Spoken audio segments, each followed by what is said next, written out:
Okay, so I'm doing a repair on this Georgian dresser. Let me get a spot over here. I missed it. So these, let's just say that this piece of furniture was exposed to the elements, and it kind of made the glue soft, and the feet just fell apart. Apparently, there's like a 3-part glue up here. And so I've glued it back together, done a little bit of filling.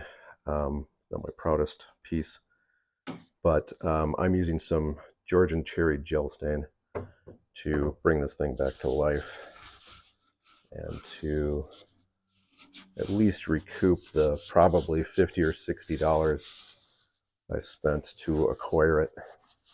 So I wanted to show off how the Georgian cherry gel stain